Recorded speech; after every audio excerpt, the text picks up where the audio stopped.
হুদাল লিন্নাস, এ কোরআন আমি দিয়েছি মানুষদেরকে হেদায়েত দেওয়ার জন্য। অন্য জায়গায় এসেছে হুদাল লিল মুত্তাকিন, কোরআন এসেছে মুত্তাকিদেরকে হেদায়েত দেওয়ার জন্য। আরেক জায়গায় এসেছে হুদাল লিল মুসলিমিন, কোরআন মুসলমানদেরকে হেদায়েত দেওয়ার জন্য। কথা কয় রকম পেলাম? এখন বলে গেলে হবে? এরকম ছাত্র হলে তো সমস্যা। ক্লাস 3 পড়ে একটা ছেলে এসে বলছে, আব্বা কি হয়েছে? পরীক্ষার রেজাল্ট দিয়েছে। রেজাল্ট দিয়েছে তো ভালো, কাদার কি হলো তুমি কাঁদতেছো? কথা বলে, আরে কাদার কি হলো বলবা তো যে ফেল না পাস। বলছে, আব্বা ছিলাম আমি 3, নামিয়ে দিয়েছে কোয়ানি। এখন আমার 3 উঠতে 2 বছর লাগে।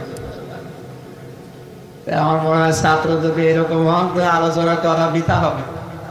আমি আশা করবো আপনি আরো খেয়াল করে শুনুন। বাতাস দেওয়ার দরকার নেই, আপনি খেয়াল করে শুনুন। আল্লাহ এখানে কথা কয় রকম পেলাম বলেন তো? আরো জোরে বলেন। আল্লাহ কথা কি এরকম 2 নম্বর 3 নম্বর হয়? ওয়ালাউ কানা মিন ইনদি গায়রিল্লাহি লাওয়াজাদু ফীহি ইখতিলাফান কাসীরা।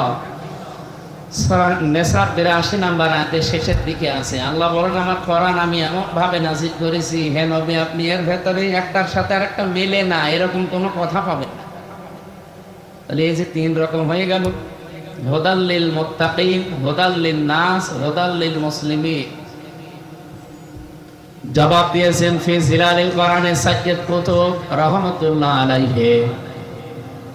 তিনি বলেন আল্লাহ পাকের 3টা কথাই ঠিক আছে। এই কোরআন থেকে পৃথিবীর সব মানুষ হেদায়েত নিতে পারবে, উপকার নিতে পারবে, কল্যাণ নিতে পারবে, সেই ক্ষমতা কোরআনের নেই। এজন্য জালিকাল কিতাবু লা রাইবা ফি। আপনি এখানে লক্ষ্য করেন কিতাবের আগে আল্লাহ আলিফ লাম দিয়েছে। আরবি গ্রামার অনুযায়ী আলিফ লামটা নির্দিষ্ট করার জন্য বলা হয়। পৃথিবীতে একটাই মাত্র কিতাব আল্লাহ পাঠিয়েছেন যেটা মানুষকে হেদায়েত দেওয়ার ক্ষমতা রাখে, তার নাম কি? কথা বুঝলেন এ পর্যন্ত? এই আয়াতের ব্যাখ্যায় একটা হাদিস পেয়েছি আমি যে প্রথমে পড়েছিলাম, এই এদিকে তাকান। মানিত্তাবাল হুদা বিগাইরিল কোরআন আদাল্লাহুল্লাহ। তিরমিজি শরীফের হাদিস। নবীজি বলেন কোরআন বাদ দিয়ে পৃথিবীতে কেউ যদি হেদায়েত পাওয়ার জন্য কোন জায়গায় ধর্ণা দেয়, ওর নিয়ত যদি ভালো থাকে আল্লাহ নিজে দায়িত্ব নিয়ে তাকে গোমরাহ বানিয়ে দেয়। আপনি কি আলহামদুলিল্লাহ বললেন না নাউজুবিল্লাহ? এখানে যেহেতু প্রিন্সিপাল আছে, মুহাদ্দিস আছে, অনেক আলেমও আছে, আপনি খেয়াল করেন শব্দের দিকে। নবীজি যদি দল্লা শব্দ দিতেন, দল্লা ইয়াদুল্লু, তাহলে বাংলা অর্থ আসতো আপনি নিজেই নিজেকে খারাপ বানিয়ে ফেলেছেন। তো আদল্লা শব্দ যখন এসেছে বাবে ইফআল থেকে, আদল্লা ইয়াদুল্লু, এর বাংলা অর্থ দাঁড়িয়েছে আপনি কোন জায়গায় হয়তো গিয়েছিলেন ভালো হওয়ার নিয়তে, হেদায়েত পাওয়ার জন্য, কিন্তু কোরআন সেখানে ছিল না। এই জন্য আল্লাহ নিজে দায়িত্ব নিয়ে আপনাকে আরো খারাপ বানিয়ে দেবে। সাতক্ষীরাবাসী মন থেকে বলবেন তো হেদায়েত দেওয়ার একচ্ছত্র মালিকানা হামজার। এই যে জেলায় একজন পীরের নাম শোনা যায় নলতায়, এখন যিনি বসে আছে উনি তো হেদায়েত দিতে পারে। পৃথিবীতে এমন কেউ আছে হেদায়েত দেওয়ার একচ্ছত্র মালিকানা কার? এটা নবীজিকে আল্লাহ দেন নাই। বিশ্ব নবীকে যদি আল্লাহ এটা দিয়ে দিতেন তে আমাদের পরিচয় করা আসতো না। হযরত আবু হুরায়রা রাদিয়াল্লাহু তাআলা আনহু একদিন একটা গাছ লাগাচ্ছিলেন, হঠাৎ তিনি হেসে ফেললেন। সাহাবীরা জিজ্ঞেস করেন যে গাছ লাগাচ্ছিলেন, হাসলেন কেন? হযরত আবু হুরায়রা বলেন এই কিছুক্ষণ আগে কোরআনে কারীমের সূরা কাসাস 56 নম্বর আয়াত নাযিল হয়েছে। ইন্নাকা লা তাহদি মান আহবাবতা ওয়ালাকিন্নাল্লাহা ইয়াহদি মান ইয়াশা ওয়া হুয়া আ'লামু বিল মুহতাদিন। এটা ইবনে কাসিরের ভেতরে বিস্তারিত পাবে। আল্লাহ রাব্বুল আলামিন এখানে জানিয়েছেন, হে নবী, আপনি যাকে ভালোবাসেন তাকে হেদায়েত দিতে পারেন না, বরং আমি আল্লাহ যাকে ভালোবাসি, আমি আল্লাহ যাকে চাই তাকে হেদায়েত দান করি। আর আমি আল্লাহ সবচাইতে ভালো জানি যে হেদায়েত পাবে কে। আল্লাহ ইসমে তাফসীর দিয়েছে, আল্লাহ পাক যেহেতু নিজের হাতে রেখে দিয়েছেন, এই জন্য আমি আজকে আনন্দিত, আমি এত খুশি। যদি নবীর হাতে দিয়ে দিত তো আমি আবু হুরায়রা পর্যন্ত হেদায়েত আসতো না। নবীজি তার নিজের আত্মীয় স্বজন চাচা ভাতিজা এদেরকে দিয়ে শেষ করে দিত, আমাদের পর্যন্ত আসতো না। হেদায়েত যেটা, এটা পৃথিবীর কারো হাতে আল্লাহ দেয়নি, দিয়েছেন কার হাতে? আল্লাহ নিজের হাতে। আরে ক্ষমতাটা দিয়েছেন আল্লাহ কোরআনকে, এই জন্য দালিকাল কিতাব, কিতাবের আগে আলিফ লাম, এখানে 4টা ব্যাখ্যা পেয়েছি আমি। তার 1 নাম্বার ব্যাখ্যা, একচ্ছত্র মালিকানা আল্লাহ কোরআনকে দিয়েছেন, যে কোরআন মানুষকে হেদায়েত দিতে পারে। এই জন্য 3টা বর্ণনার প্রথম বর্ণনা হুদান লিন্নাস, এই কোরআন মানুষের জন্য হেদায়েত, কল্যাণ, পথ নির্দেশিকা। কোরআনে কারিম মানুষদেরকে পথ নির্দেশিকা দিতে পারবে, কল্যাণ দিতে পারবে যারা যতটুকু কোরআন থেকে দিতে পারে। আমি এখান থেকে 2টা শিক্ষা বের করেছি। এদিকে তাকান ভাই, এই পৃথিবীতে এখন 810 কোটির উপরে মানুষ আছে। সবচাইতে বেশি মানুষ বাস করে খ্রিস্টান ধর্মে। কোন ধর্মে? আপনি একটু খেয়াল করে দেখেন তো, আমেরিকায় গণতন্ত্রের চর্চা হয়, তামাম দুনিয়ায় তারা সবক দেয়, অথচ 220 বছর আর এদিকে প্রায় 16 বছর, 236 বছর চলছে।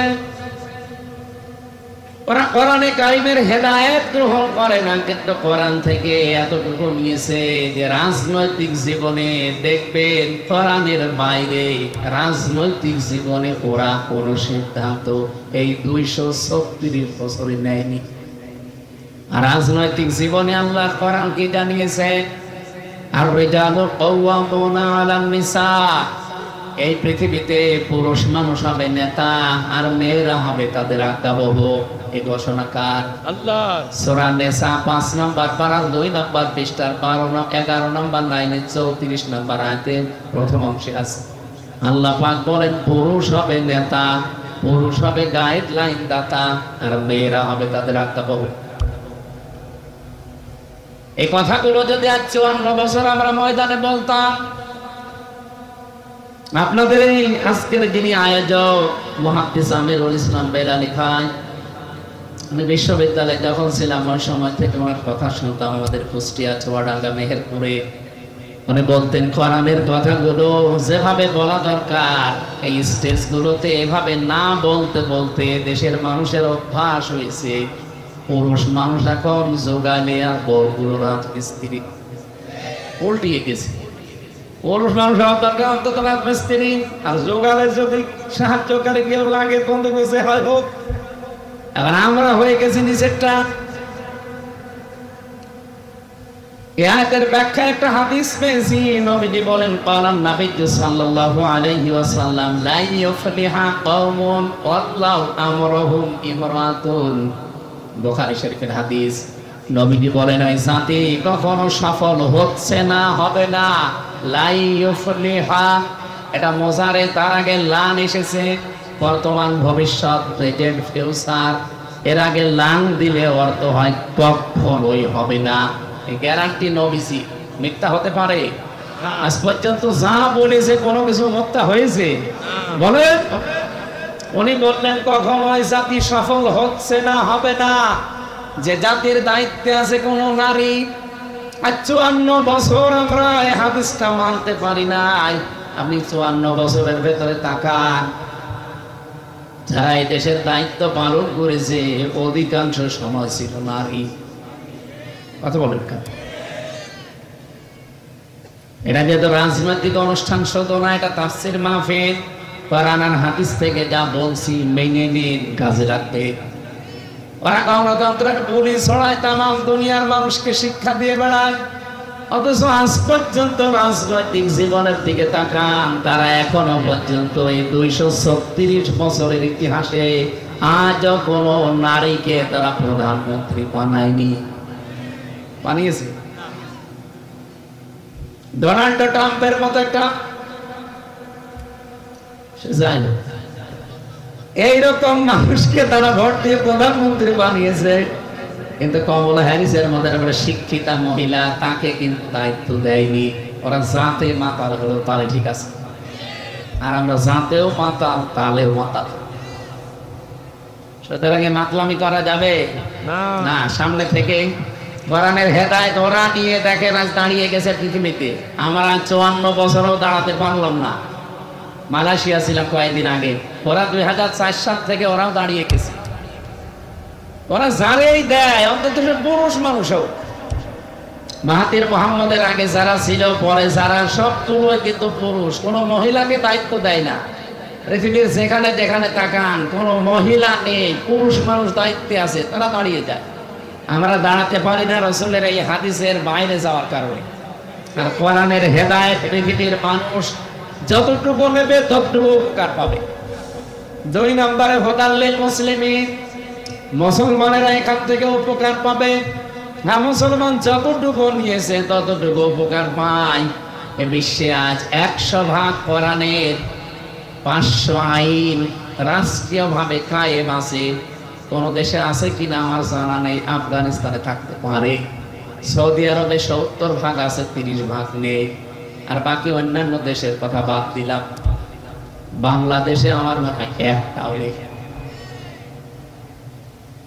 যাই আছে যে দেশে কোরআন থেকে ওরা যতটুকু মানে ততটুকু উপকার পায়।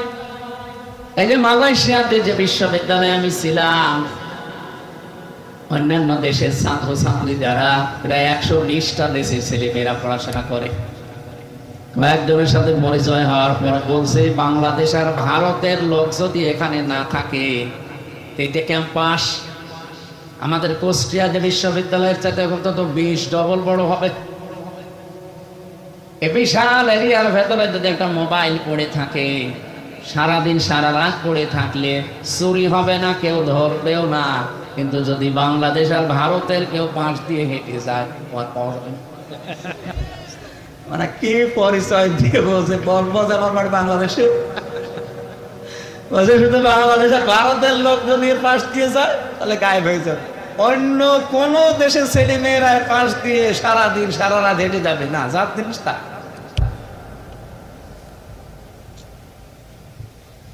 মুসলমানের আবার এখন যখন যতটুকু নিয়েছে কোরআন থেকে হেদায়েত, ততটুকু উপকার কল্যাণ পায়।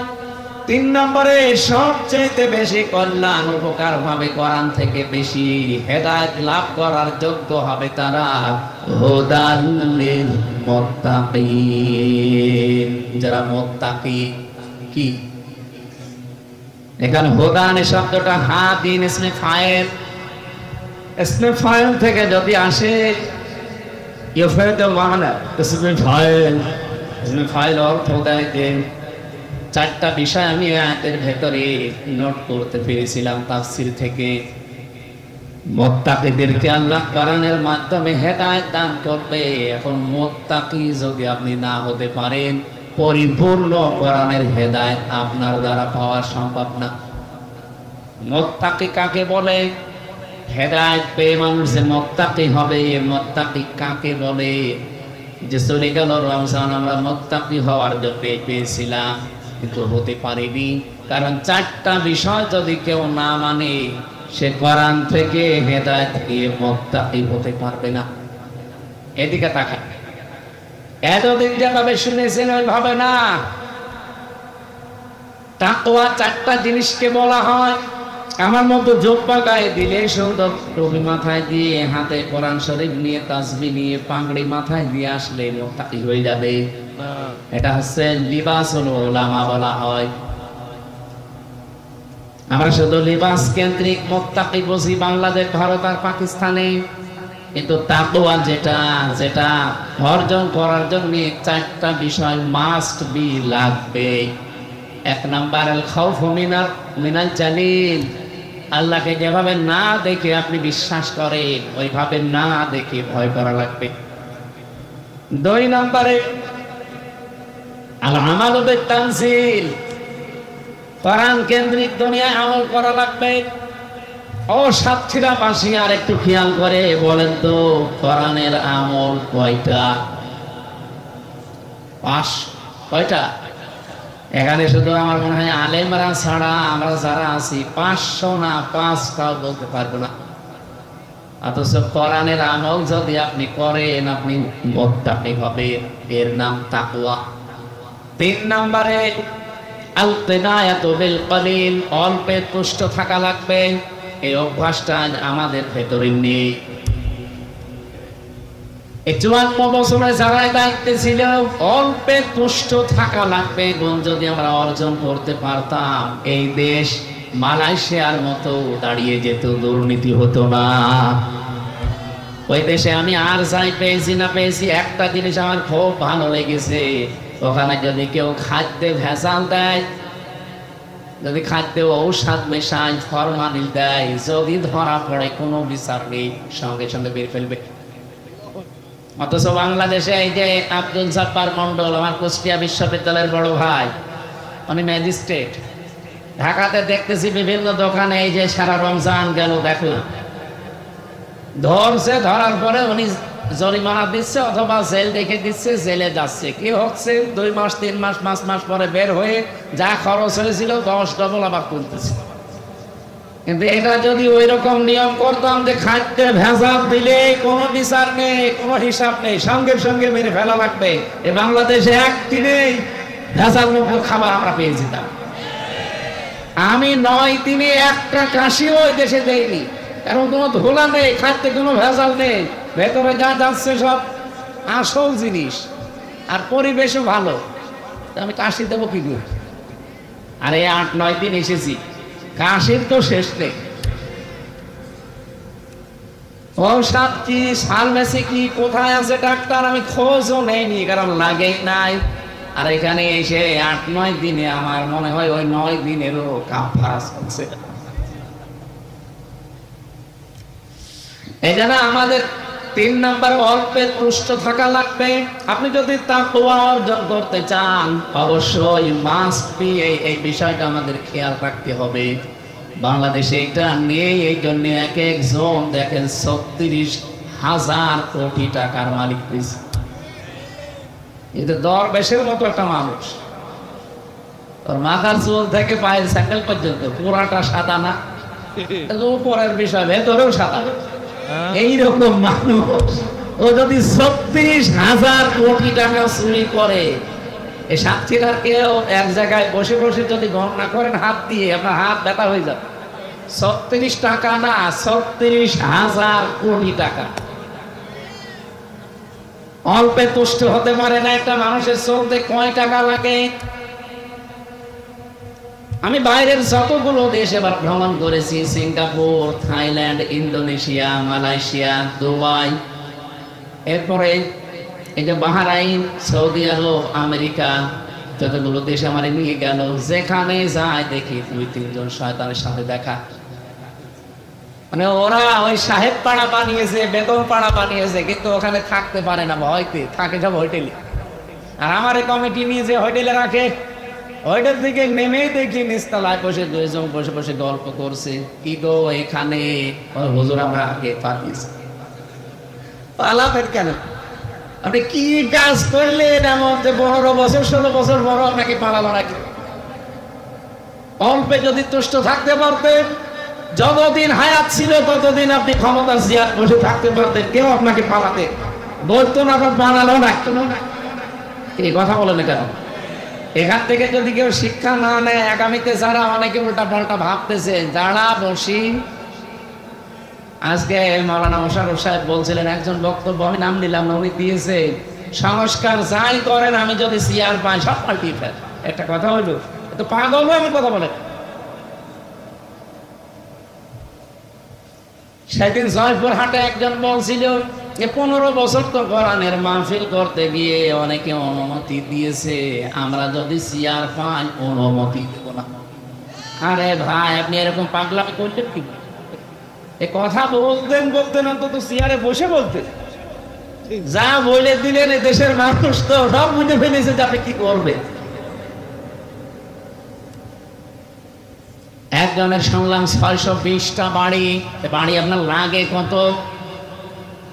620টা বাড়ি বানিয়েছেন, অথচ একটা বাড়িতেও এখন থাকতে পারেন না। থাকেন হোটেলে। আমার মনে হয় 7 মাস যদি থাকতে পারতো আরো 120টা বানিয়ে ফেলতো। এক কথা বলেন না? এই জন্য তাকওয়া অর্জন করতে হলে যে যাকে হচ্ছে করুক, অন্তত আমরা অল্পে তুষ্ট থাকা লাগবে। এই মন মানসিকতা তৈরি করেন। 4 নম্বরে বানিয়েছে দাদু লিয়াউমের রাহি, আখিরে যায়। এখনই যদি আল্লাহ নবীর সামনে অথবা মহান আল্লাহর সামনে আমাকে দাঁড় করানো হয়, আমার যে জীবন আমি পার করলাম এটা নিয়ে বিশাল জীবন পার হওয়া যাবে তো? এই টেন্ডেন্সি যতদিন পর্যন্ত মানুষের ভেতরে বদ্ধমূল না হবে 100 ভাগ, ওই মানুষের জীবন পরিচ্ছন্ন হওয়া, তাকে মুত্তাকি হওয়া সম্ভব না। খলিফাতুল মুসলিমিন হযরত ওমর রাদিয়াল্লাহু তাআলা আনহু তিনি হিসাব করছিলেন। 78 দেশের প্রধান বিচারপতি হযরতে আলী রাদিয়াল্লাহু তাআলা আনহু আসলেন তার দরবারে। সালাম দেওয়ার পরে হযরতে খলিফা জিজ্ঞাসা করে, প্রধান বিচারপতি সাহেব, আপনি এসেছেন নিজের ব্যক্তিগত কোনো কাজে নাকি রাষ্ট্রের কাজে? যেহেতু আমি দেশের প্রেসিডেন্ট আর আপনি দেশের প্রধান বিচারপতি, অবশ্যই রাষ্ট্রের কোনো কাজে আসবেন। হযরতে আলী ডাক দিয়ে বলে, খলিফা না, আমি এসেছি আমার পারিবারিক একটা জিনিসের সমাধান নেওয়ার জন্যে। হযরত ওমর যে হিসাব করছিলেন সঙ্গে সঙ্গে পাতিটা নিভিয়ে দিলেন। মনের ভেতর একটু দুঃখ লেগেছে প্রধান বিচারপতির। কি, আমি দেশের প্রধান দায়িত্বে আছি, আমি এসেছি এই দেশের রাষ্ট্রপ্রধানের কাছে, উনি আমার সম্মানে বাতি যা ছিল আরো জ্বালিয়ে দেবে না, যেটা জ্বালানো ছিল ওটাও লিভিয়ে দিল আমার মুখের উপর, আমার সরাসরি অপমান। হযরত ওমর বিষয়টা টের পেয়ে বললেন, প্রধান বিচারপতি আলী, আমি কিন্তু প্রথমে আপনাকে জিজ্ঞাসা করেছিলাম যে আপনি এসেছেন রাষ্ট্রের কাছে না ব্যক্তিগত কাজে? আপনি নিজেই বললেন যে আমি ব্যক্তিগত কাজে এসেছি। আমি তো হিসাব করছিলাম রাষ্ট্রের, জনগণের টাকা দিয়ে এই যে তেল কেনা, এটা আমি জনগণের হিসাব করছিলাম। আপনি এসেছেন আপনার পারিবারিক জীবনের বিষয় নিয়ে কথা বলতে। আমি যদি এখন জনগণের এই টাকা দিয়ে কেনা তেল পোড়াতেই থাকি আর আপনার সাথে পারিবারিক জীবন নিয়ে কথা বলি, এটা তো আমানতের খেয়ানত হয়ে যাবে। কিয়ামতের দিন আমি ধরা খেয়ে যাব। হযরত ওমর বলেন, হযরতে আলী বলেন, কথা শোনার পরে ওমরের প্রতি যে রাগ ছিল, রাগ তো মিটে গেছে, শ্রদ্ধা ভক্তি আমার আরো বেড়ে গেল। আমি এখান থেকে একটা শিক্ষা পেয়েছি। এই বাংলাদেশে 1628 জন মানুষ দায়িত্বে ছিল। এই মানুষগুলো যদি হযরতে ওমরের এই টেন্ডেন্সি নিয়ে বাংলাদেশটা চালাতো, আল্লাহর কসম এই দেশটা 16 দিনে দাঁড়িয়ে যেত।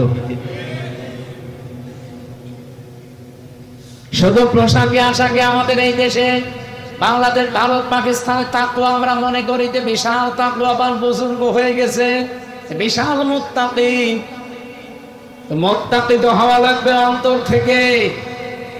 এই 4টা বিষয় যত বেশি আপনার ভেতরে পাওয়া যাবে যে আমি আখিরাতের জন্য সচেষ্ট হয়ে গেছি, আমার জবাবদিহিমূলক আচরণ তৈরি করা লাগবে, আপনি মনে করবেন আল্লাহর দরবারে সবচাইতে বেশি সম্মান আপনার।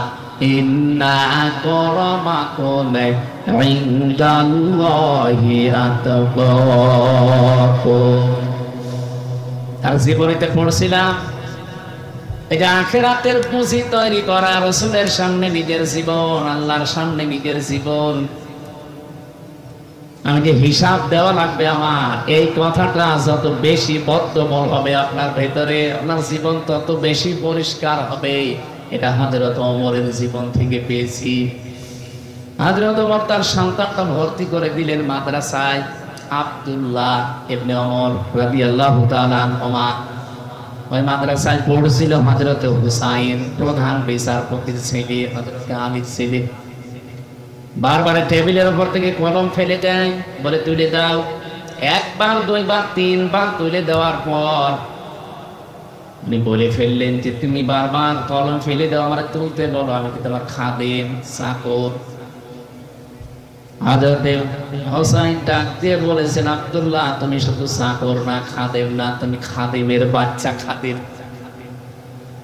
দেশের প্রেসিডেন্টের ছেলেকে যদি একটা তার নিচের কোন মানুষ এই কথা বলে যে তুমি শুধু খাদেম না, খাদেমের বাচ্চা, চাকরের বাচ্চা, মেজাজ এমনি খারাপ হয়ে গেছে। বাড়িতে যেয়ে বলছে, আব্বা আমি আর মাদ্রাসায় যাব না। কেন? আমাকে গালি দিয়েছে, যদি তুমি এই অপমানের প্রতিশোধ না নাও, বিচার না করো। হযরত ওমর বিচক্ষণ ছিলেন, ডাক দিয়ে বলেন, সন্তান বিচার এখন না, জমার দিন হাজারো মানুষ আসবে, ওই দিন সবার সামনে বিচার হবে। তিনি জমার খুতবা দিচ্ছিলেন, হঠাৎ দাঁড়িয়ে বললেন, এখানে হুসাইন আছে? বলে হ্যাঁ, সামনে আসো। তুমি আমার সন্তান আব্দুল্লাহকে খাদেমের বাচ্চা, খাদেম বলে গালি দিয়েছো? হ্যাঁ। কেন দিলে? হযরত হুসাইন দাঁড়িয়ে বললেন, খলিফা বুকে হাত দিয়ে বলেন তো, আপনি কি আমার নানার খাদেম ছিলেন না? হযরত ওমরের কথা বন্ধ হয়ে গেছে। ডাক দিয়ে বলেন, হুসাইন তাই তো, এই কথা আমি তো এইভাবে চিন্তা করি না, আমি তো আসলে তোমার নানার খাদেম ছিলাম। তুমি যে কথাটা বললে এটা কি লিখে দিতে পারবা? কাগজ কলম নিয়ে আসেন, খেজুরের পাতা নিয়ে এসেছে, ওখানে লিখে দিলেন, ওমর আমার নানার খাদেম ছিল, আমি দেখেছি, ইতি হুসাইন ইবনে আলী। সই করে দিলাম। যান। কাগজটা হাতে নিয়ে হযরত ওমর চোমা খেলেন, ডাক দিয়ে বলেন, নবীর সাহাবীরা বিচার হয়ে গেছে। ছোট মানুষ আব্দুল্লাহ তো বোঝে না, বলে বাবা তুমি তো বিচার শুরু করলে না, কিভাবে হয়ে গেল? হযরত ওমর বলে, সন্তান যা বিচার করেছি শুধু দুনিয়া না, মরণের পরেও কাছে লাগবে।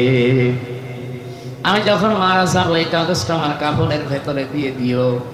কিয়ামতের দিন যখন আমাকে আল্লাহ দাঁড় করাবে, আমার জীবনের কিছু যদি আল্লাহর ভালো না লাগে, অন্তত এই কাগজটা আল্লাহকে দেখাবো, বলবো, রব্বুল আলামিন কাগজটার দিকে একটু তাকাও, তোমার নবীর নাতি নিজে লিখে দিয়েছে আমি নাকি নবীর খাদেম ছিলাম। এই ওসিলা হলেও আজকে তুমি ময়দানে আমার মাফ করে দাও। চারটা জিনিসের নাম আমি তাকওয়া বলছিলাম। এক নম্বরে আল খাউফু মিনাল জালিল, দুই নম্বর আল আমালু বিত-তানজিল, তিন নম্বর আল কিনায়াতু বিল কলিল, চার নম্বর আল ইস্তিদাদু লিয়াউমির রাহিম। এই চারটা বিষয় যতক্ষণ আমাদের ভেতরে না আসবে, রমজান না অন্য কিছু আসলেও আপনি তাকওয়া অর্জন করতে পারবেন না। সুতরাং এই জায়গা থেকে আমাদের সিদ্ধান্ত নেওয়া লাগবে। গুরুত্বপূর্ণ একটা মাস আমরা অলরেডি পার করে ফেলেছি, শাওয়াল মাসে আছি। কি মাসে? বলেন বলেন। সুতরাং কোরআন থেকে পরিপূর্ণ হেদায়েত পেতে হলে কয়টা শর্ত বললাম? চারটা। আরো জোরে বলেন। আল্লাহ পাক আমাদের সবাইকে যেন এখন থেকে সচেষ্ট হওয়ার তৌফিক দেন, বলেন আমিন। আমরা কোরআন শব্দে এসেছি, কোরআন হুদাল লিন-নাস, হুদাল লিল মুসলিমিন, হুদাল লিল মুত্তাকিন, তিনটা কথাই ঠিক আছে। এই কথা বলুন না কেন? কোরআন পৃথিবীর সব মানুষকে হেদায়েত দিতে পারে।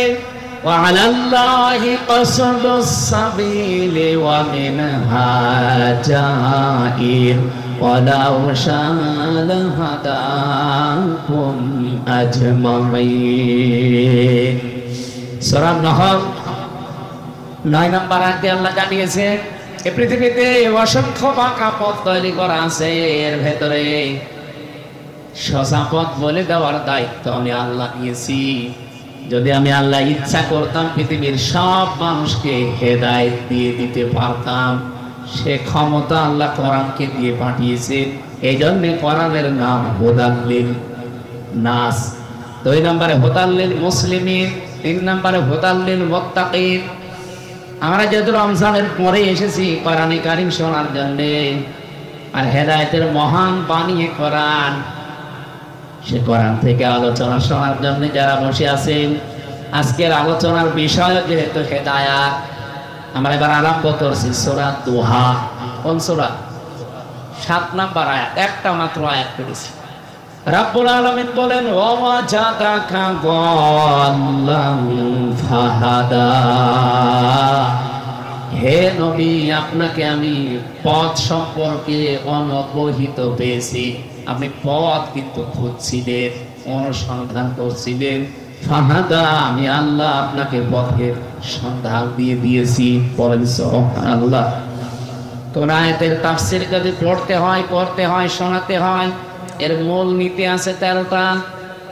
উসুলে তাফসীরের যে মূল নীতিগুলো আমরা পেয়েছি, তার আগের আয়াত, পরের আয়াত, বা আগের সূরা পরের সূরার সাথে রিলেটেড কি আছে, সম্পর্ক কি আছে, এটা আগে জানার আগে আপনি এর আগে সূরা লাইলের ভেতরে দেখবেন আল্লাহ রাব্বুল আলামিন হেদায়েতের ব্যাপারে কথা বলতে গিয়ে জানিয়েছেন, ইন্না আলাইনা লাল হুদা ওয়া ইন্না লানা লাল আখিরাতা ওয়াল উলা।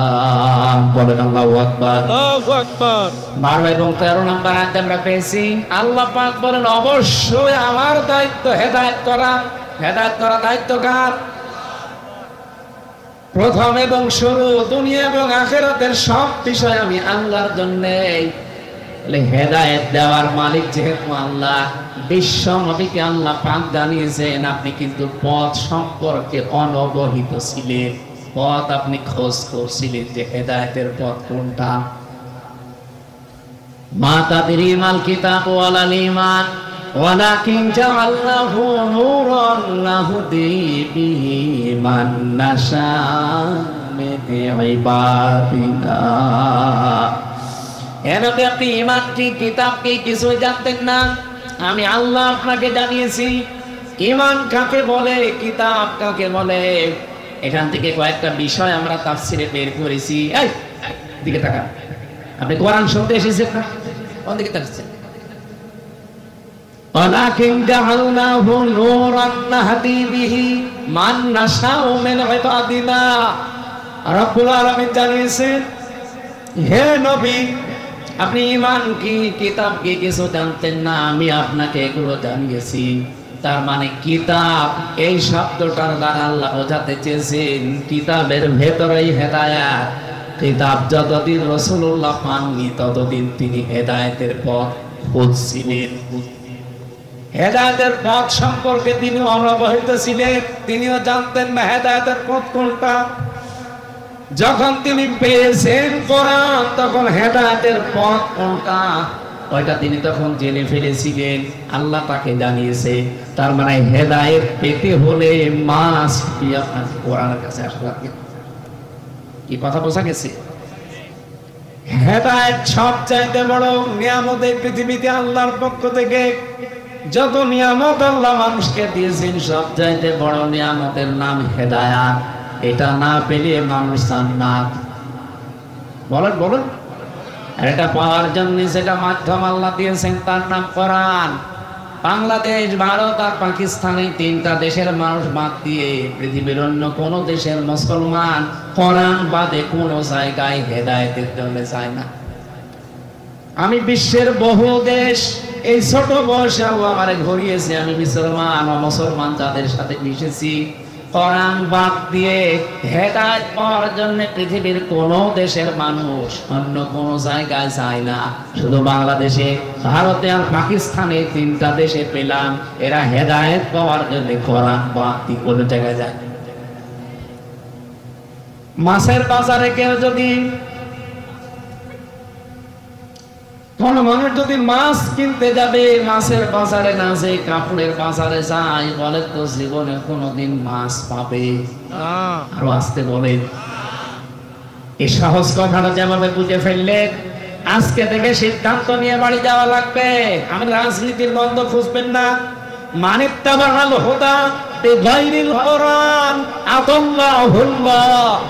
কোরআন যেখানে নেই, ভালো হওয়ার নিয়তে চলে যান, আপনাকে গোমরা বানিয়ে দেবে। হামজা কে? আল্লাহ। আদাল্লাহুল্লাহ সরাসরি ফাইল আল্লাহ নিজে। আল্লাহ নিজে বলেন আমি তোকে গোমরা বানিয়ে দেব। আজ বাংলাদেশ, ভারত, পাকিস্তান এই তিনটা দেশ এই হাদিসের 100% বাস্তব রূপ। এদেশের মানুষ কোরআন বাদ দিয়ে হেদায়েতের জন্য চায়, এই জন্য আগে যা ভালো ছিল আরো খারাপ হয়। আমার কুষ্টিয়ার লালনের বাজারে যারা যান, ভালো হওয়ার নিয়তে যান, খারাপ হওয়ার নিয়তে কেউ এই সাতক্ষীরা, যশোর, খুলনা থেকে কেউ যায় না। যারা যায় এই খান সাহানের বাজারে যারা যায়, এই যে বালিরহাটের মানুষ বসে আছে, কেউ খারাপ হওয়ার নিয়তে যায় না। কিন্তু যাওয়ার পরে দেখে কোরআন সেখানে নেই, কোরআনের নিয়ম নীতি নেই। এই জন্য মানুষ ভালো হওয়ার নিয়তে গেলেও আরো খারাপ হয়। কি কথা বলে দেখেন, বাংলাদেশে একটাই মাত্র জায়গা আছে নিরাপদে গাঁজা খাওয়া যায়, লালনের মাজার। আরো পুলিশ পাহারা দিয়ে খাওয়ায়। গাঁজা খাওয়ার জন্য মানুষকে আমরা দেখেছি, তাদেরকে ধরে জেলে দেওয়া হয়। আমার সাথে নিচতলায় একজন ছিল গাঁজাখোর, ও দেখি গাঁজার গাছ লাগিয়েছে ভেতরে। জেলার একদিন এসে বলছে, তোরা পুলিশ ধরে দিয়েছে জেলখানায় গাঁজা খাওয়ার জন্য, আর ভেতরে এসে তুই গাঁজার গাছ লাগালি, পেলি কোথায়? স্যার, আমাকে কোর্টে নিয়ে গিয়েছিল মামলার হাজিরা দিতে। আমারও তো বন্ধু বান্ধব আছে, আসার সময় ওরা গাঁজার পোটলা দিয়েছিল। ওই একটা নিয়ে গাঁজার বীজ, ওইটা আমি মুখের ভেতরে নিয়েছিলাম। জেলখানায় ঢোকাতে হলে, বের করতে হলে মেশিনে তুলে স্ক্যান করে পুরা শরীর, এমন জায়গায় রেখেছি মেশিনে ধরা পড়ে। ভেতরে আসার পরে বোতলের মুখ কেটে ওর উপরে মাটি দিয়ে এই গাঁজার বীজগুলো দিয়ে পানি দিয়েছি। 2 মাসে দেখেন কত বড় হয়েছে। জেলার হিন্দু দলের দুলাল ও ডাক দিয়ে বলছে, তোরা আমি কোথায় দেব? তোরা তো এখন সঙ্গে দেওয়া লাগবে। পৃথিবীতে একটাই মাত্র জায়গা আমার মনে হয় আছে, এটা বাংলাদেশের কুষ্টিয়ার লালনের মাজার, যেখানে পুলিশ পাহারা দিয়ে গাঁজা খাওয়ায়। অথচ মানুষ সেখানে যায়, কেউ খারাপের নিয়তে যায় না, সব ভালো হওয়ার নিয়তে যাচ্ছে। ভালো হচ্ছে না খারাপ হচ্ছে? আমি এখান থেকে যেটা বলতে চাই, বারবার আমি এসে গোড়ায় আসতেছি এ কারণে, আজকে থেকে শুধু এখানে আসা না, সিদ্ধান্ত নেওয়া লাগবে কঠিন ভাবে। কোরআন যেখানে নেই, ওই দরবার যদি আমার বাবাও তৈরি করে, ওই দরবারে আমি নেই, কারণ ওখানে থাকলে আমাকে খারাপ বানাবে। কি আমার বাবা খারাপ বানাবে? বলুন বলুন, কে? 48,000-এর উপরে দেশে দরবার চলছে, বিভিন্ন নাম নিয়ে এগুলো চালাচ্ছে। কিন্তু বাস্তবতা এইটাই, কোরআন নেই, এজন্য হাজারো মানুষ সেখানে যাওয়ার পরে ভালো হওয়ার পরিবর্তে আরো খারাপ হয়ে যাচ্ছে। আপনারা যখন সিদ্ধান্ত নিয়েই ফেলেছেন যে কোরআন যেখানে নেই ওখানে আমি আর যাব না, বাংলাদেশে যেই দলের কর্মসূচিতে কোরআন নেই, ওই দলের প্রতিষ্ঠাতা যদি আমার বাবাও হয়, আমি ওই দলে আর নেই। এটা অত জোরে বলা দরকার, দিনকাল এখনো ভালো না, একটু আসতে। এটা মানা যাবে। কারা কারা সত্যিই মানবেন আজকে থেকে, তারা হাত তুলবেন। আন্দাজ হাত তুলবেন ভাই, দেখেন তো হাত তুলে নিকে। আজকে ধরা পড়ে গেছে, দেখেন হাত তোলে নাকি আশপাশ টাকা তো মাহফিল সাকসেস হয়ে গেছে, আলহামদুলিল্লাহ। এখন যদি সব বাড়ি চলে যান কোনো অসুবিধা, যা বাড়ি চলে যান। কারণ কোরআন যেই দলে নেই, যে দলের কর্মসূচিতে কোরআন নেই, ওই দল যদি আমার বাবা তৈরি করে, আমি ওখানে থাকলে আমাকে খারাপ বানাবে কে? আল্লাহ। আমার হয়তো নিয়ত ভালো আছে যে আমি ভালো হব, কিন্তু আমাকে ভালো থাকতে দেবে? আমাকে ভালো থাকতে দেবে না কে? দেখেছেন কত বড় কঠিন কথা। সিদ্ধান্ত শুধু পীরের দরবার না, রাজনৈতিক দলগুলোকে বলছি, বাঁচতে চান কোরআন নেই, ওই দলে থাকবে। এই কথা বলে না কেন? হযরত জুনদুব রাদিয়াল্লাহু তাআলা আনহু থেকে বর্ণিত, এই যে সূরার নামকরণের ভেতর আমি পেয়েছি সূরা দোহা। বিশ্ব নবীর কাছে প্রায় কেউ লিখেছে 17 দিন, কেউ লিখেছে 20 দিন, কেউ লিখেছে 40 দিন। ওহি আশা বন্ধ হয়ে গিয়েছিল। তিনি অসুস্থ ছিলেন। একবার তিনি ইনশাআল্লাহ শব্দটা বলেননি। রব্বুল আলামিন সূরা কাহফের 34 নম্বর আয়াত নাযিল করে তাকে আল্লাহ ধমকের সুরে বলেছিলেন, ওয়ালা তাকুলান্না লিশাইইন ইন্নী ফাইলুন যালিকা গাদা ইল্লা ইয়াশা আল্লাহ। বলেন আল্লাহু আকবার। হ্যাঁ নবী, আপনি আগামীকালের জন্য কোন কাজের ইরাদা যদি করেন, ইনশাআল্লাহ আগে বলবেন। এখান থেকে উম্মতের জন্য শিক্ষা, আগামীতে যাই করা লাগবে শব্দ প্রথম চয়েস করা লাগবে কি? আরো জোরে বলেন। এই 15.5 বছরের শব্দটা ছিল না কি? তারা বিভিন্ন উন্নয়নমূলক কাজের আঞ্জাম দিয়েছে, বিভিন্ন কাজ কারবার যাই করেছে, কোনদিন ইনশাআল্লাহ এটা আমি শুনিনি। কারণ তাদের ভয় ছিল যদি ইনশাআল্লাহ বলা হয় দাদা বাবুরা রাগ করতে পারে। আল্লাহ আমাদেরকে হাতে ধরে বাঁচিয়েছে। ডক্টর মোহাম্মদ ইউনূস এখন যে পলিসিগুলো হাতে নিয়েছে, এই 54 বছর আমার মনে হয় আমি যতটুকু অ্যানালাইসিস করেছি, যতটুকু পড়াশোনা আছে আমার, এ দেশটা দাঁড়িয়ে যেত শুধু দাদাদের কারণে দাঁড়ায়নি। যেহেতু পাশেই মনে হয় দাদারা আছে। আপনাদের মতো এত বড় নিকৃষ্ট প্রতিবেশী পৃথিবীর ইতিহাসে কোনো দেশ পায়নি। আন্তর্জাতিক মিডিয়াগুলো আজ রিপোর্ট দিচ্ছে আপনাদের সাথে কোনো একটা দেশের মিল নেই। পাকিস্তানের তো না কোনটা সম্পর্ক, আফগানিস্তানের সাথে একটা চিকন বর্ডার আছে, তাও তাদের সাথে মিল নেই। মালদ্বীপের সাথে মিল নেই, ভুটানের সাথেও মিল নেই, মায়ানমারের সাথেও মিল নেই, সিরিয়ার সাথে তো নেই। বাংলাদেশের সাথে মিল ছিল, কন্যা নেই, মিল নেই। আপনারা যা করছেন, প্রতিবেশী এ কাজ করে না। আল্লাহর ঘরগুলো একটা একটা করে ভেঙে ফেলছে আর বলছেন এখানে 500 বছর আগে এখানে মন্দির ছিল। পৃথিবীর মানুষেরা মাটির নিচে তেল পায়, গ্যাস পায়, সোনা পায়, রূপা পায়, আর এই কুলাঙ্গাররা মাটির নিচে শুধু মন্দির পায়। তাও যেখানে সেখানে না, যেখানে মসজিদ আছে ওই জায়গায় পায়। আমরা যদি এখন বলি ঢাকার স্বামীবাগের যে মন্দির ইসকন, এটা 1000 বছর আগে এখানে মসজিদ ছিল, ভেঙ্গে মসজিদ বানাবো, কেমন লাগলো আপনাদের? আমরা আপনাদের মতো এরকম গাফার বান্দা। এ বাংলাদেশে আমরা সে জাতির লোকই আছি না কেন, এই দেশটা আমাদের। কথা বলেন না কেন? এখানে ইহুদি হোক, খ্রিস্টান হোক, মুশরিক হোক, বৌদ্ধ হোক, মুসলমান হোক, সব আমরা বাংলাদেশি।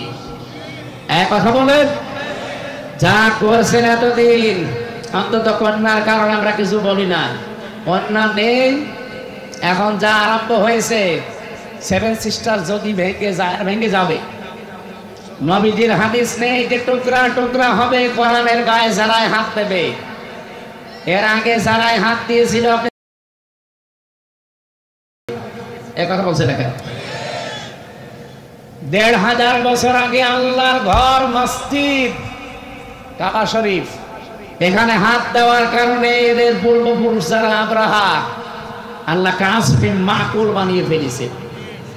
আপনারা এখনো পর্যন্ত যদি ওই লাইনে থাকেন, গতকালকে একটা মসজিদ ভেঙেছি, এভাবে যদি অব্যাহত রাখেন, ভারত 33 টুকরা হবে আর কয়েকদিনের ভেতরে। পৃথিবীর মানচিত্রে এখন 257টা রাষ্ট্র, আর এই 7টা যদি ভেঙে 7 সিস্টার 7টা রাষ্ট্র হয়, কত হবে? হ্যাঁ, 7টা বেড়ে যাবে না? আর আমরা মনে হয় এগুলো যদি আমাদের হক, তো এগুলো যদি আমরা পেয়ে যাই, মালয়েশিয়ার চাইতে আমাদের এই দেশ আরো বড় হয়ে যাবে ইনশাআল্লাহ। আর সেদিকে এগিয়ে যাচ্ছে। ভয় দেখিয়েছিল আমাদের যে না খাওয়িয়ে মারবে, এমন অবস্থা করেছে ওরা। এখন এই যে বিভিন্ন বর্ডার আছে না, পেঁয়াজ আলু পচে পচে নষ্ট হয় আর গালি দেয় দাদারে। ডক্টর মোহাম্মদ ইউনূস ওনার মাথা একটা ম্যাগনেট, দেখেছেন কোন জায়গায় কি করেছে। এগুলোর একটা নিয়ম আছে, আমি আয়াতের ব্যাখ্যায় পড়েছি, এই জন্য যাবো ওইদিকে। হযরত মুসা আলাইহিস সালামের জামানার কথা বলছি আমি, তাফসীর থেকে যেগুলো পড়েছি সেইগুলো বলছি। হযরত মুসা আলাইহিস সালামের জামানার কথা। মুসা আলাইহিস সালামকে আল্লাহ রাব্বুল আলামিন 23 বছর পর্যন্ত ফেরাউনের বাড়িতে লালন পালন করেছিলেন। কত বছর? 23 বছর পর্যন্ত যারা লালন পালন করলেন, এই লোকটা আল্লাহর নবী সাল্লাম 23 বছর একটা অন্যায়, একটা অপমান, একটা অন্যায় অবৈধ কাজের দিকে খেয়াল করে পুরা ফেরাউনের তক্তকে নড়িয়ে দিয়েছিলেন। আপনি তাকান, এই 2024-এ যারা জীবন দিয়ে গেল এদেরও কিন্তু ঠিক এরকমই বয়স। 5 বছর 6 বছরের ছেলে মেয়েরা ক্লাসে যায়, ওখান থেকে যারা ইন্টারে পড়ে, খুব বেশি হলেও যারা অনার্সে মাস্টার্সে পড়ে, তাদের বয়স দেখবেন 22-23-এর ভেতরে। কথা বলে দেখা কিছুই বলি না। 18 বছরে আমরা হঠাৎ করে দেখলাম এই 23 বছর 22 বছরের ছেলে মেয়েরা কি এমন দৃশ্য, কি এমন পেয়েছে, একটা অন্যায় এই শব্দটা সামনে নিয়ে তারা আন্দোলন আরম্ভ করেছিল। মুসা আলাইহিস সালামের সূরা কাসাসের তাফসীর পড়েছি, পৃথিবীতে কোন স্বৈরাচার জালেম এদেরকে যদি কেউ হটাতে চায়, সর্বপ্রথম 1 নম্বরে যে কাজটা করা লাগবে তার নাম জ্ঞান অর্জন করা লাগবে। বেলালে ভাই শিবিরের ছেলে মেয়েদের নাম বলছিল ছাত্রী সংস্থা, ছাত্র শিবির, এমনি বলে নাই। এরা 18 বছর না, বাংলাদেশের 54 বছরে একাধারে সে 77 সাল থেকে প্রতিষ্ঠিত হওয়ার পর থেকে সবচেয়ে বেশি গুরুত্ব দিয়েছে তারা জ্ঞানকে, এলেমকে। এজন্য আপনি দেখবেন একেবারে নিচ থেকে উপর পর্যন্ত উঠতে হলে চেহারা দেখে দেয় না, দেখে দেয় তার জ্ঞান পরিমাণ আছে কিনা। কমপক্ষে 42টা বই পড়া লাগে। কয়টা? এখন আরো বেড়েছে। সাথী হওয়ার জন্য প্রায় 42টা, সদস্য হওয়ার জন্য আমি যখন ছিলাম আমি 72টা পেয়েছিলাম। আপনি চিন্তা করেন, 72টা বই আপনার ক্লাসের বই বাদ দিয়ে এক্সট্রা আপনাকে পড়ে পরীক্ষা দেওয়া লাগবে। এখন 81টা হয়ে গেছে। আমি তো সেই 9 সালের কথা বলছি, ওই সময় 72টা ছিল, এখন 81টা বই পড়া লাগবে। যেমন তেমন করে পড়ে আপনি নকল করে হবে না, পরীক্ষা দিয়ে পাস করা লাগবে বইয়ের উপরে। এতটুকু শেষ করেননি মুসা আলাইহিস সালাম আল্লাহকে বলেছিলেন, রব্বুল আলামিন তুমি যে আমাকে পাঠাতে চাও, ইযহাবি ইলা ফিরআউনা ইন্নাহু তাগা।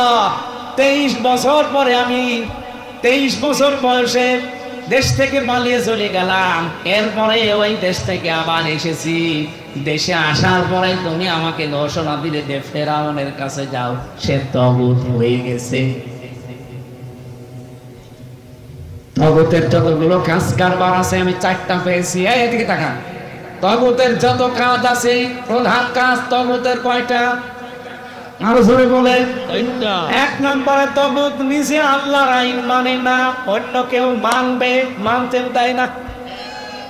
আরে 15.5 বছর এটা সবচেয়ে বেশি হয়েছে। নিজেরা তো মানতোই না, কেউ একটু মানতেও দেবে না। এই কোরআনের আয়োজন করা এটা মুসলমানের ইমানের দায়িত্ব। কারণ বাল্লিগু আন্নি ওয়ালাউ আয়া, একটা মাত্র জানা থাকলে পৌঁছিয়ে দাও, এটা ফরজ। এই ফরজ দায়িত্ব পালন করার জন্যই গত বছর এই দিনে এখানে তাফসীর মাহফিলের আয়োজন করেছিল মুহাদ্দিস আমিনুল ইসলাম বেলালী সহ এলাকার মানুষেরা। নাকি লোক দেখানোর জন্য?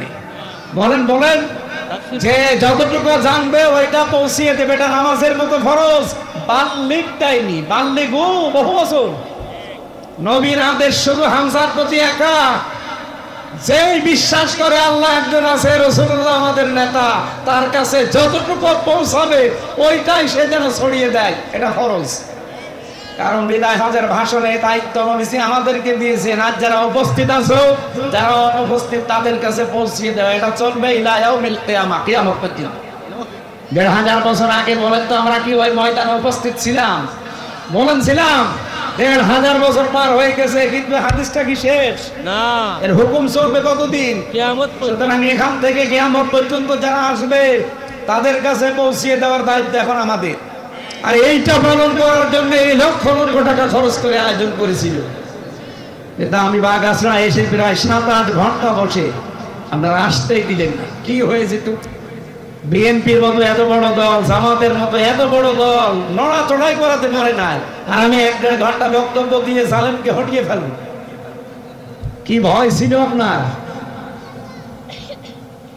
সুতরাং এইটা ভালো কাজগুলো, ইবাদতগুলো নিজের করে নাই, মানুষকে করবে, করতেও দেয় না।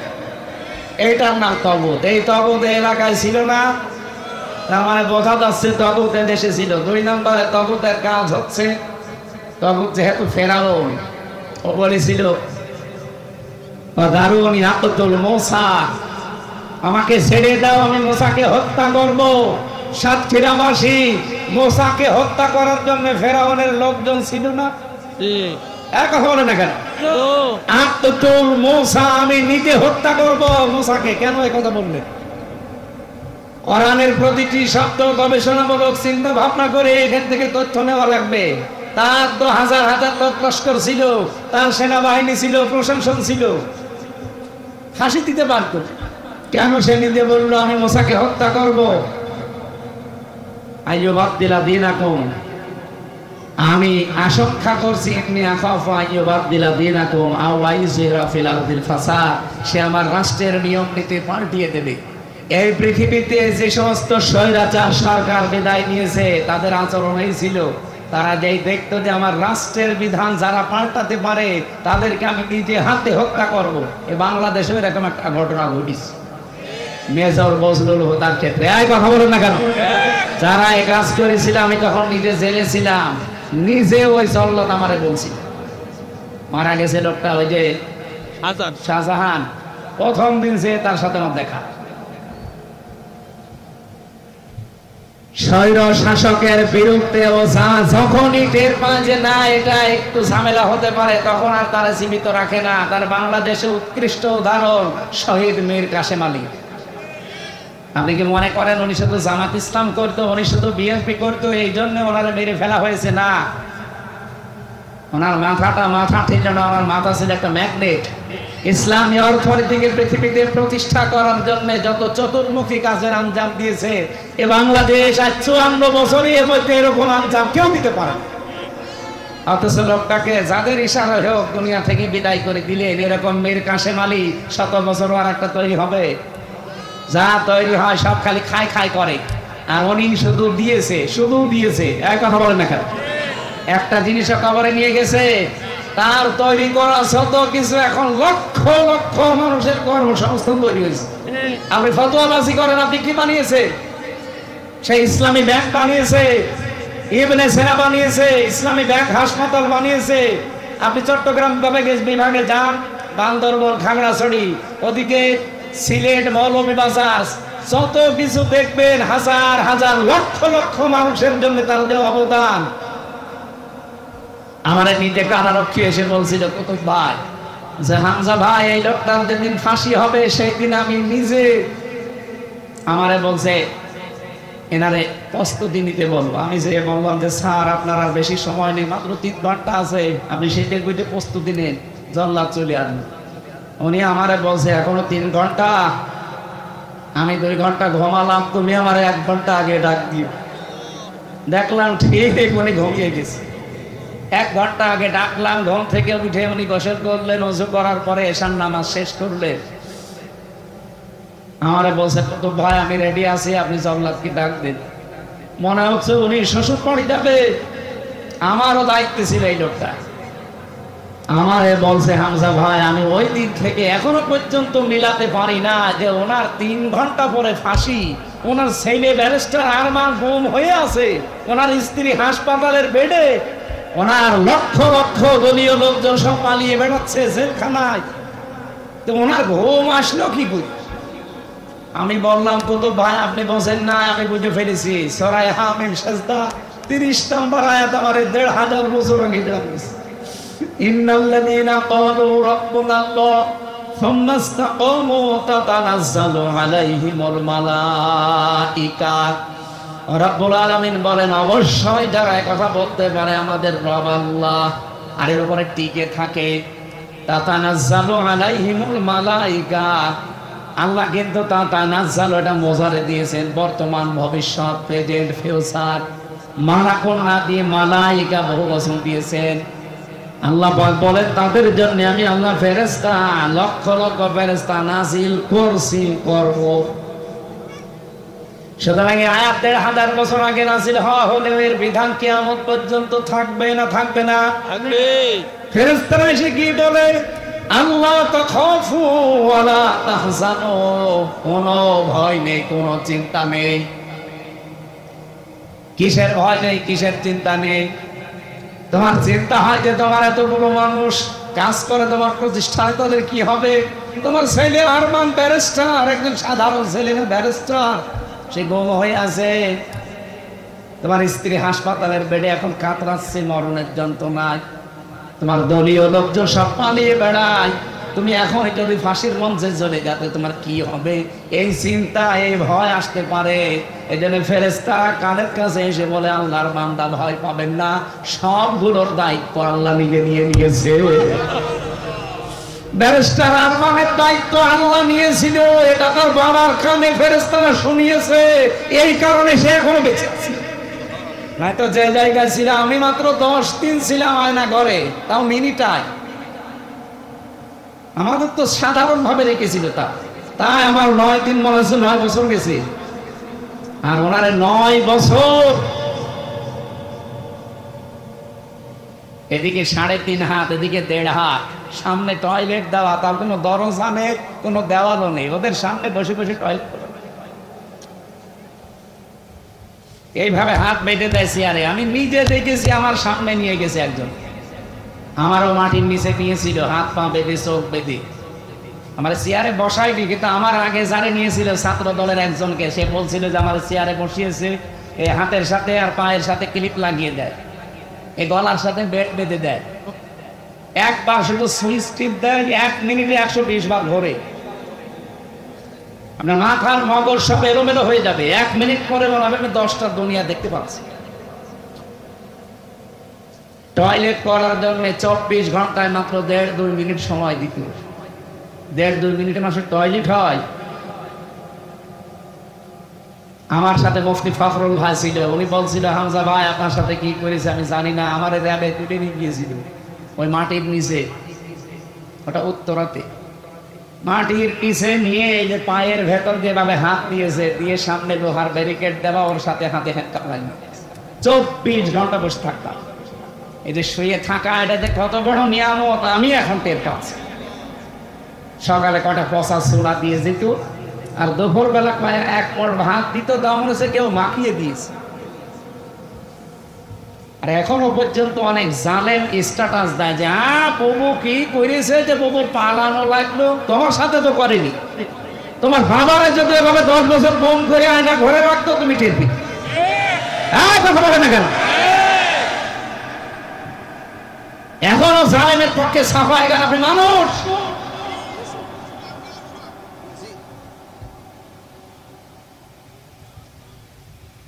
বেলালি ভাই বলছিল না যে ওদের বিচার না হওয়া পর্যন্ত ওদের নির্বাচনে আসা। কিসের নির্বাচন? নির্বাচনই হয় দেশে চাইছি, আগে ওদের বিচার পুরোটা হবে তারপরে।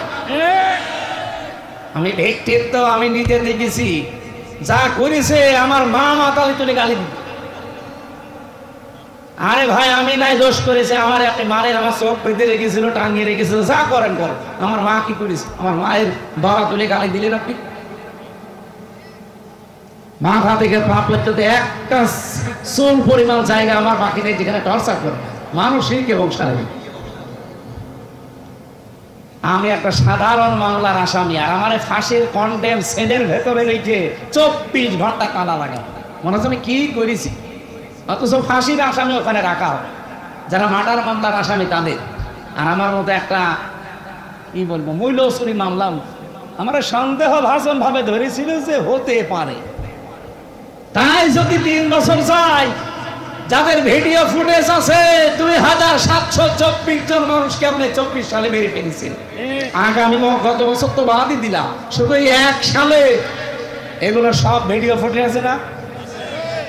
যিনি হুকুম দিয়েছেন অবশ্যই তাকে তাই ধার নেওয়া লাগবে। আমার একটা ঠুনকো মামলায় যদি 3 বছর জেল হয়, 2732 জন মানুষ মামলা মার্ডার মামলার আসামি, কতবার তারে ফাঁসি দেওয়া যায় বলো? আয়না ঘরে রাখার দরকার নেই, প্রত্যেকবার ফাঁসি দেবে না সীমিত করবেন, আবার ফাঁসি কিয়ামত পর্যন্ত চলবে। আর এখনো পর্যন্ত লজ্জা শরম থাকলে মানুষ এই কথা বলে যে আমি পাশে আছি, চট করে ঢুকে পড়বো। আপনি মানুষ, বিবেকের ধারণায় তো লজ্জায় মরে যাওয়ার কথা, এই কথা বলেন এখানে। আমি হালকা পাতলা পেয়েছি, তাই যদি আমার এখন রাগ হয়, ব্যারিস্টার আরমানের সামনে যদি পড়ে, ওরে জেলটা খেয়ে ফেলবে না। সুতরাং যারা লাফাচ্ছেন নির্বাচনে না, সংস্কার যখন আরম্ভ হয়েছে, আমরা চাই সংস্কার দেশে 100% হওয়া লাগবে, তারপরে নির্বাচন। নাই না দিলে ওই আগের মতো আবার দিনের ভোট রাতে হয়ে যাবে। আমার 33 বছর বয়স, 92 সালে আমার জন্ম। 18 বছর থেকে যদি ভোট দিতে আরম্ভ করতাম, আমি 3 বার ভোট দিতে পারতাম, একবারও পাই। তার মানে দেশে নির্বাচন হয়েছে। আমি যে কথা বলতে চাচ্ছিলাম, স্বৈরাচারকে হটানোর জন্য সর্বপ্রথম কি লাগে বলেন তো? হযরত মুসা আলাইহিস সালাম আল্লাহকে বলেছিলেন রব্বি জিদনি, বলেন না কেন? রব্বি জিদনি ইলমা, জ্ঞান তুমি আমার জ্ঞান বাড়িয়ে দাও। শুধু জ্ঞান থাকলে স্বৈরাচারের মোকাবেলা করা যায় না, 2 নম্বরে শক্তি লাগে। কি লাগে? শক্তি। আল্লাহ রাব্বুল আলামিন এইটা জানিয়েছেন, সাহস লাগবে, শক্তি লাগবে। ক্বালা রাব্বি ইশরাহ লি সাদরি ওয়া ইয়াসসির লি আমরি ওয়াহলুল উকদাতাম মিন লিসানি ইলা আখির আয়াত। হযরত মুসা এটা চেয়ে নিয়েছিলেন, হে আল্লাহ, স্বৈরাচারের সামনে দাঁড়াতে হলে শুধু আমার জ্ঞান দিয়ে হবে না, কারণ জ্ঞানের কথা তারা বুঝবে। বলেন না কেন? না, স্বৈরাচার জ্ঞানের কথা বোঝে না। জ্ঞানের কথা যদি বুঝতো, আমাদের শিক্ষা ব্যবস্থায় তারা আলু ভাজি, ডিম ভাজি, পটল ভাজি দিত না। জ্ঞানের কথাগুলো তারা বোঝে নাই। এই জন্য আমরা এখন চাচ্ছি, যিনি আছেন 2 জন নবীর নাম, তা মোহাম্মদ ইউনূস, অন্তত 2 জন নবীর নাম নিয়ে আপনি বসে আছেন। শিক্ষা ব্যবস্থায় 96% মুসলমানের দেশে আমরা চাই 1 থেকে মাস্টার্স পর্যন্ত 100 মার্কের কোরআন আর হাদিস কম্পালসারি দেওয়া লাগবে। এটা চান না আপনারা? এ বিশ্বে এখনো যদি দাঁড়িয়ে যেতে চান, মাস্টকে আপনাকে শিক্ষা ব্যবস্থায় পরিবর্তন আনা লাগবে। আমি মালয়েশিয়া ইন্টারন্যাশনাল ইসলামিক ইউনিভার্সিটি, যেটা মালয়েশিয়া, ওখানে গিয়েছিলাম।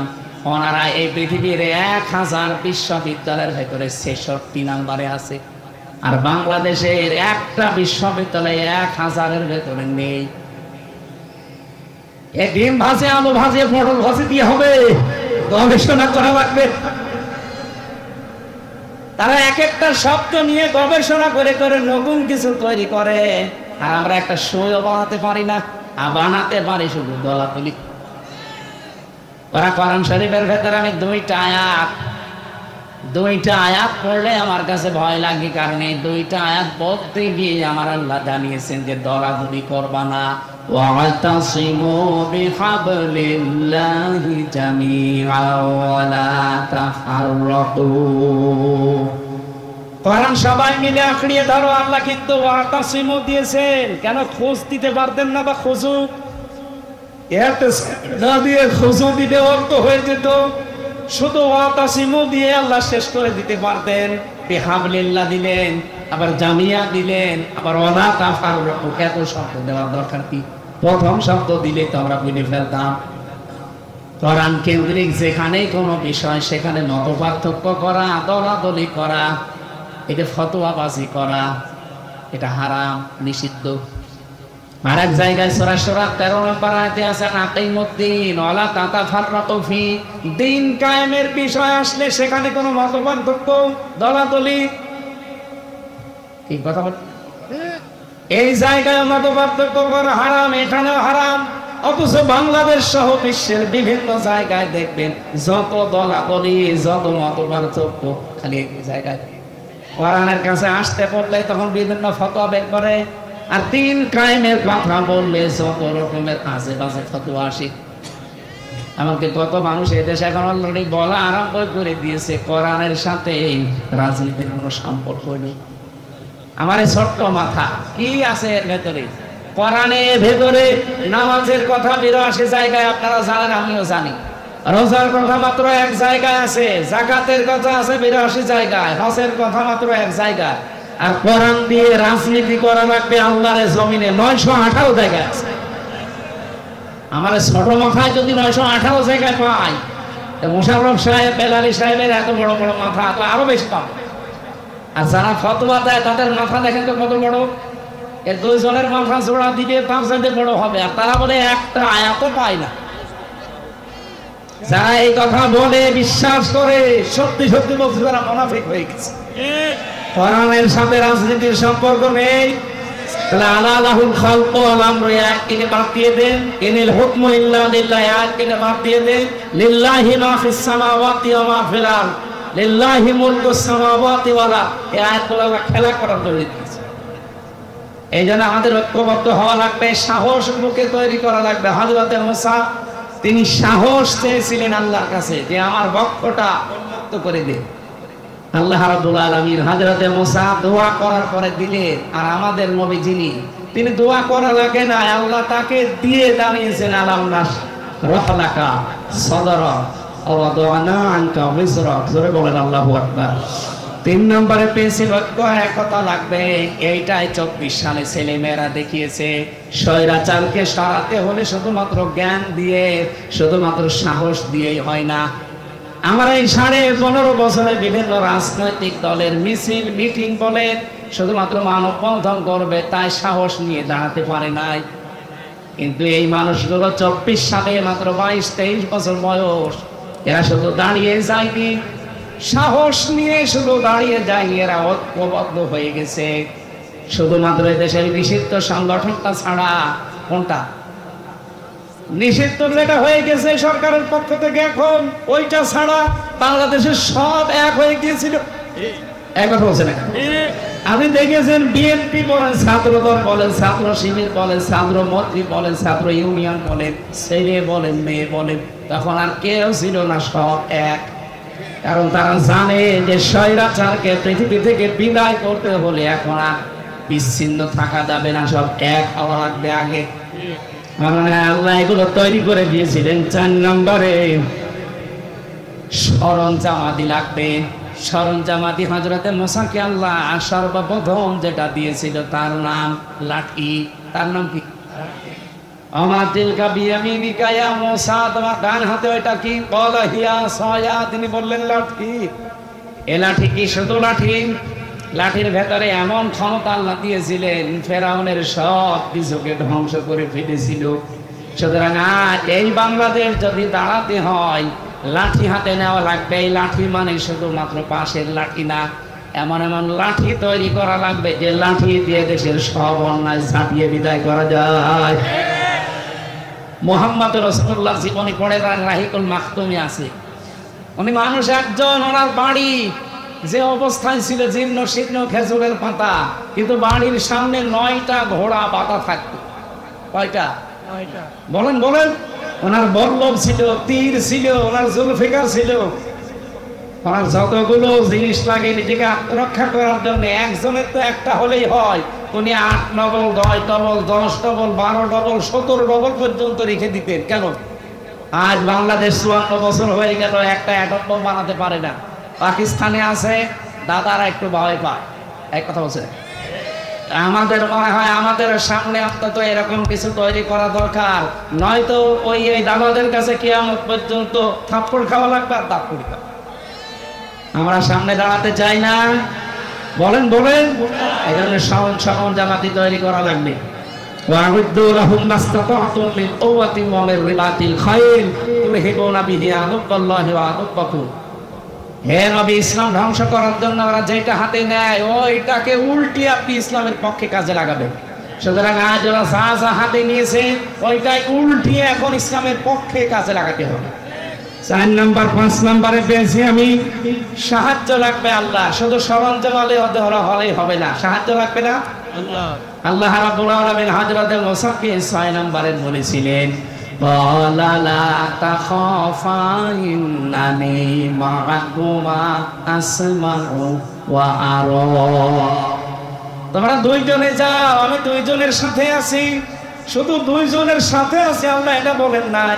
হযরত মুসা মাঝখানে তিনি বলেছিলেন, ওয়া আখি হারুন হুয়া আফসাহু মিন্নি লিসানা ফারসিলহু মা'ইয়া রিদা ইউসাব্বিহুনি। সূরা কাসাসের ভেতরে আছে 24-23 নম্বর আয়াতে হযরত মুসা বললেন, আল্লাহ আমাকে সাহায্যের জন্য, সহযোগিতার জন্য আমার ভাই হারুনকে দেন। সে মিষ্টভাষী, স্পষ্টভাষী, সে আমার চাইতে অনেক সুন্দর প্রাঞ্জল ভাষায় কথা বলতে পারে।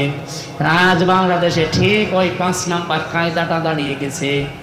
এখন বক্তাদেরও দরকার আছে না নেই? বলেন বলেন। একামতে দিন কায়েম করার জন্য যারা চেষ্টা চালাচ্ছেন তাদেরকে সত্য প্রমাণ করার জন্য, তাদের চরিত্র যে আসলে সত্য, তাদের অ্যাক্টিভিটিস, তাদের কাজ কারবার আসলে যে পৃথিবীতে প্রমাণিত সত্য, এদের পেছনে পেছনে বক্তা যারা স্পষ্ট ভাষায় প্রাঞ্জল ভাষায় কথা বলে মানুষকে বোঝাতে পারে। নবীজির পাশে একজন ছিল, তার নাম হাসান বিন সাবিত। তার নাম কি? আমাদের বাংলাদেশের এরকম হাজারো বেলালি দরকার আছে যারা এই কথাগুলো মানুষের সামনে প্রাঞ্জল ভাষায় একামতে দিন প্রতিষ্ঠা করার পক্ষে হারুন আলাইহিস সালামের মতো কাজে রাখতে পারে। সেই সময় এখন চলছে, আমরা কাজে লাগাতে চাই ইনশাআল্লাহ। আল্লাহ পাক বলেন, মুসা ময়দানে ছেড়ে দিয়ে শুধু আমি আরশে বসে বসে তামসা দেখি না, আসমাহু ওয়া আরা, আমি সব শুনতে পাচ্ছি এবং আমি সব দেখতে পাচ্ছি। সুতরাং এখন আমাদের দেশের যে অবস্থা, এই অবস্থায় আমার আল্লাহ অবশ্যই আমাদেরকে দেখছেন। আমাদের ইখলাস, আমাদের অ্যাক্টিভিটিস, কাজ কারবার এগুলো আরো বাড়াতে হবে। মা বোনেরা যারা এসেছে, আমি একটি বলি না, হযরত মুসাকে আল্লাহ পাক বলেছিলেন, আসমাহু ওয়া আরা, আমি সব দেখতে পাচ্ছি এবং সব শুনতে পাচ্ছি।